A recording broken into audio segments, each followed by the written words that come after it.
तो दोस्तों वीडियो को ज़रूर से पूरा देखना, बहुत इंपॉर्टेंट वीडियो है। आने वाले समय में और भी लेक्चर्स मिलेंगे। अब ये इंट्रोडक्शन था, अब इसकी मीनिंग और डेफिनेशन पे हम बात करेंगे एकदम स्टेप बाय स्टेप। आपको बिल्कुल भी कंफ्यूज नहीं होना है, बहुत शांति से समझने की कोशिश करना है। यदि आपको एक बार समझ में नहीं आता तो फिर से वीडियो को 2x पर देखने की कोशिश करना है और फिर आप सबको समझ जाएंगे। थैंक यू सो मच, मिलते हैं नेक्स्ट वीडियो में। Thank you. नमस्कार दोस्तों, मैं हिमांशु पाराशर बहुत टाइम से इस टॉपिक पर मैं वीडियो बनाना चाह रहा था। एक पूरी की पूरी सीरीज़ आप सभी के सामने लाना चाह रहा था। तो फाइनली स्टार्टिंग आज से हो गई है और पूरी कोशिश रहेगी कि इस सीरीज़ को कंप्लीट किया जाए। जो मैं जिस तरीके से मैंने सोचा हुआ है उस सारी चीज़ों को मैं कर पाऊँ। कुछ चीज़ें बता देता हूँ आपको दिख रहा होगा काफ़ी कुछ। मैं थोड़ा और जूम कर देता हूँ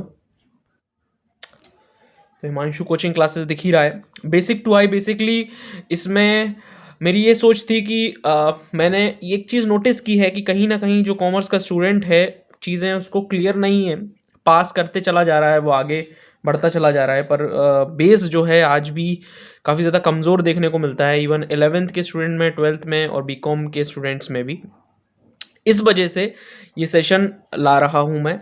इसमें लिखा हुआ है बुक कीपिंग एंड अकाउंटेंसी, पर इसमें हर एक टर्मिनोलॉजी जो कॉमर्स में, अकाउंट्स में, बिजनेस इकोनॉमिक्स में यूज़ होती है उसको कवर किया जाएगा। जितनी भी आती जाएंगी एकदम बेसिक से, और जो जो वर्ड्स लिखे हुए हैं हर एक चीज़ पे मैं गौर करने की कोशिश पूरी 100% करूँगा कि I will cover each and every aspect. ठीक है, आज से ही वो शायद आपको चीज़ देखने को मिल जाए। चलिए शुरू करते हैं। और मैं आपको ये भी चीज़ बता दूं कि आपको जिस चीज़ की भी पीडीएफ चाहिए हो उसका आप पीडीएफ भी मेरे से ले सकते हैं। मैं आपको नंबर प्रोवाइड कर दूंगा जहां पर मैं ये पीडीएफ प्रोवाइड करूंगा। अभी के लिए आप सब्सक्राइब कर लीजिए, आगे कभी भी आपको पीडीएफ की ज़रूरत पड़ती है तो आप मेरे को कमेंट कॉलम में कमेंट कर सकते हैं। बाकी मैं आपको एक नंबर बता दूंगा, वहाँ पर भी आप मेरे को मैसेज कर सकते हैं। और जब तक मैं आपको नंबर नहीं बताता तब तक आप मेरे को कमेंट कॉलम में कमेंट कर दीजिएगा। आज इंट्रोडक्शन है इसलिए बातें थोड़ी ज़्यादा हो रही हैं, बाकी आगे ये ऐसा आपको नहीं देखने को मिलेगा। तो पीडीएफ की बात मैंने आपको बता दी, हर एक टॉपिक को कवर करने की बात मैंने बता दी। एक लाइन लिखी हुई है कि मेहनत का रास्ता आसान नहीं है, इसलिए इस रास्ते पर भीड़ नहीं है। तो चलिए स्टार्ट करते हैं। बेसिकली आज इंट्रोडक्टरी वीडियो है। तो जब भी आप अकाउंट्स, बिजनेस, इकोनॉमिक्स पढ़ेंगे, मतलब जब आप कॉमर्स से रिलेटेड कोई भी चीज़ पढ़ेंगे तो वहाँ पर आपको मनी ज़रूर देखने को मिल जाएगा, पैसा ज़रूर देखने को मिल जाएगा, क्योंकि इनकी स्टार्टिंग ही पैसे से शुरू होती है इन सब्जेक्ट्स की। ठीक है, तो स्टार्ट करते हैं। हर एक चीज़ को, हर एक पहलू को बड़े ही ध्यान से अच्छे से समझेंगे। ऐसे समझेंगे कि हमको कुछ आता ही नहीं है, अभी हम बस ABCD सीख के आए हैं, इस तरीके से। चलिए, तो money plays a vital role in all activities, commercial और नॉन कमर्शियल। कहने का मतलब ये है, थोड़ा और जूम करूं, ओके परफेक्ट। तो money plays a vital role मतलब एक इंपॉर्टेंट रोल निभाता है पैसा हर एक एक्टिविटी में, मतलब हर एक काम में, फिर वो चाहे कमर्शियल हो या फिर नॉन कमर्शियल। मैंने जैसे कि बोला, ऊपर ही बोल दिया है कि I will cover each and every aspect. तो मैं हर एक चीज कवर करते हुए चलूंगा। तो मैं सबसे पहले कमर्शियल का मतलब आपको बता दूं। कमर्शियल का मतलब वो होता है कि हम कोई कार्य कर रहे हैं, कोई बिजनेस कर रहे हैं, कोई ट्रेडिंग कर रहे हैं जिससे हम पैसा कमा सकें, प्रॉफिट बना सकें, उसको हम कमर्शियल कहते हैं। हम बात करते हैं नॉन कमर्शियल की, तो अपोजिट है कमर्शियल का।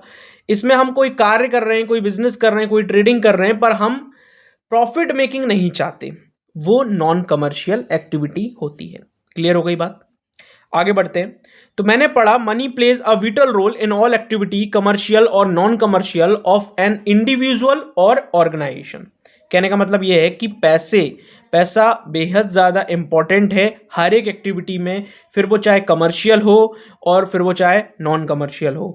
वो एक इंडिविजुअल के लिए भी इम्पॉर्टेंट है और एक पूरे ऑर्गेनाइजेशन के लिए भी इम्पॉर्टेंट है। कौन?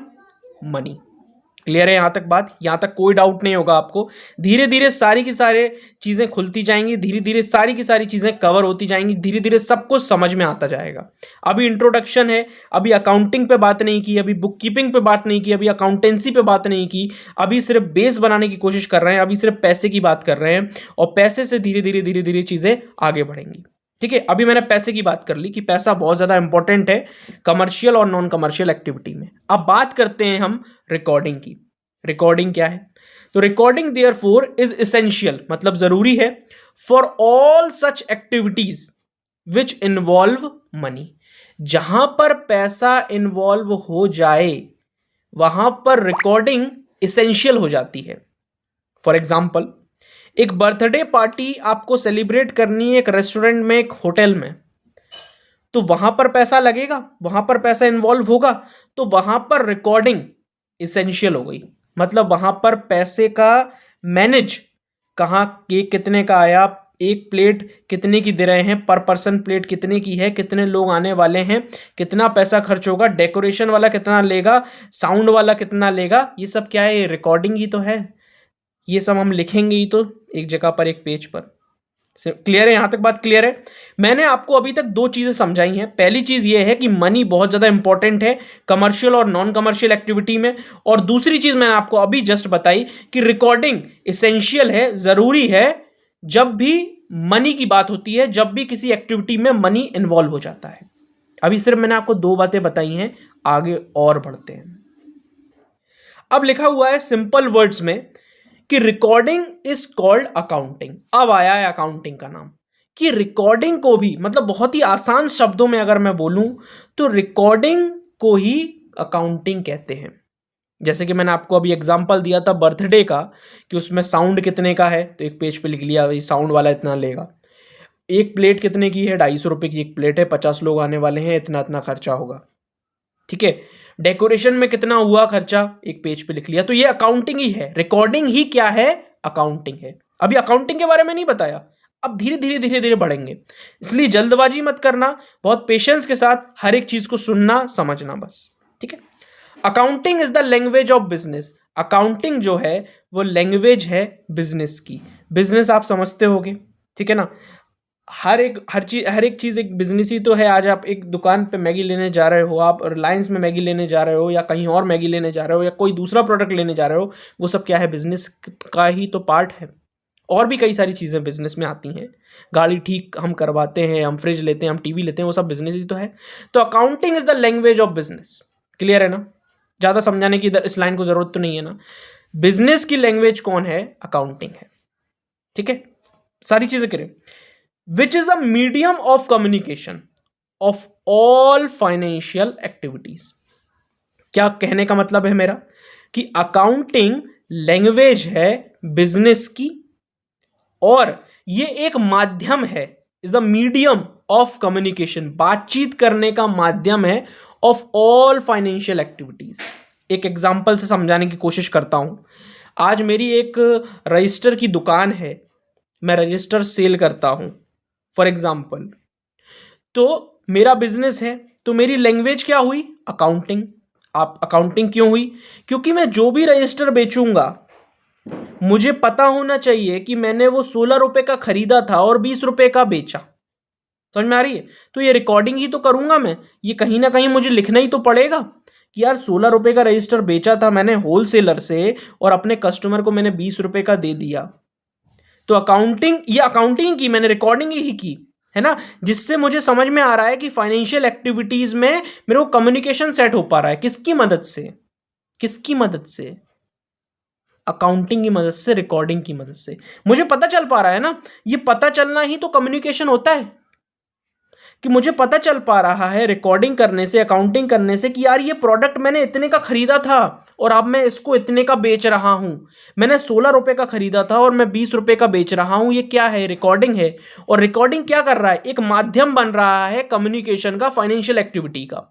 एक बड़ा एग्जाम्पल दूं, मान के चलिए रिलायंस कंपनी है, उसको लोन की जरूरत पड़ती होगी, डेफिनेटली पड़ती होगी। कोई अपने घर से उठाकर पैसा बिजनेस में नहीं डालता पूरा का पूरा, वो कहीं ना कहीं लोन पे जाते ही जाते हैं या शेयर होल्डिंग करते हैं। तो अभी लोन की बात करते हैं अपन।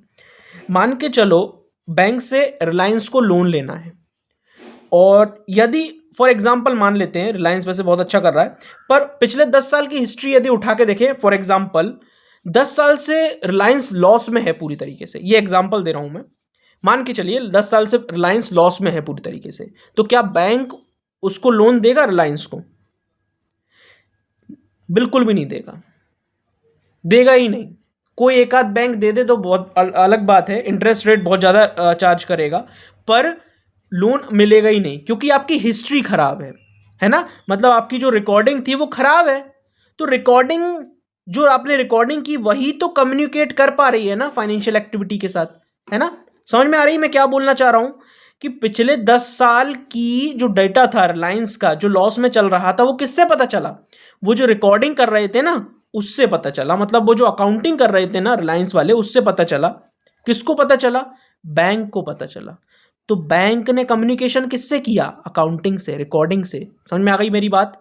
लैंग्वेज समझ में आ गई क्या मैं बोलना चाह रहा हूँ? आगे बढ़ते हैं, है ना, ज़्यादा समय इसमें वेस्ट नहीं करते, आगे बढ़ते हैं। समझ में आपको आ गया होगा। अदर वर्ड्स में बात करते हैं। अदर वर्ड्स में अगर मैं बोलूं तो अकाउंटिंग में be called a systematic record. Accounting का मतलब ये है कि हम जो भी चीज बेच रहे हैं, जो भी चीज खरीद रहे हैं, उसका सिस्टमैटिक रिकॉर्ड, उसका प्रेजेंटेशन एक रजिस्टर पे लिख लो। जितनी भी फाइनेंशियल एक्टिविटी हुई है, जो भी चीज हमने खरीदी है, फाइनेंशियल मतलब पैसे से रिलेटेड, जो भी चीज हमने करी है, जो भी एक्टिविटी करी है हमने, उसको आप एक रजिस्टर पे लिख लो, सिस्टमेटिक रिकॉर्ड के हिसाब से, सिस्टमेटिक वे में, ऑफ बिजनेस और एंटरप्राइज, मतलब आपके बिजनेस में या इंटरप्राइज में, उसको हम अकाउंटिंग कहते हैं। अभी तक तो हमको यही समझ में आया। एक ओवरव्यू पूरा दे देता हूं। अभी तक हमको क्या समझ में आया? हमको तो, मुझे तो ये समझ में आया कि भाई जहां पैसा इन्वॉल्व है वहां पे रिकॉर्डिंग जरूरी है ना, और रिकॉर्डिंग को ही अकाउंटिंग कहा जाता है, और अकाउंटिंग बिजनेस की लैंग्वेज होती है। ये वाली चीज समझ में आई। एक चीज मुझे ये और समझ में आई कि अकाउंटिंग जो है वो कम्युनिकेशन है, मतलब माध्यम है बातचीत करने का, कि भैया आपको लॉस हो रहा है या आपको प्रॉफिट हो रहा है। ठीक है ना। आज मेरे बारे में यदि किसी को जानना है तो वो ये एग्जाम्पल इतना सही नहीं रहेगा, पर यहां तक चीजें मेरे को लगता है सही हो गई काफी हद तक।